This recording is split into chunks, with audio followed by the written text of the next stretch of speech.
আজ আমাকে কথা বলতেই হবে ইনশাআল্লাহ, কারণ আগামীতে আবার আপনাদের সাথে দেখা হবে কিনা আমি জানি না।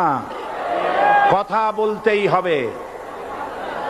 বসেন, কেউ দাঁড়িয়ে থাকবেন না। আমি দেখতে পাচ্ছি বাংলাদেশের ভাগ্য আকাশে উত্তর গগনে কালো মেঘ জমা হয়েছে। ঝড়ের পূর্বাভাস লক্ষ্য করছি। যদি মোকাবেলা করতে না পারেন সক্ষম ভাবে, এমন অন্ধকার গাঢ় কালো অমাবস্যার রাত আসতে পারে যার সুবে সাদেক হওয়া অসম্ভব।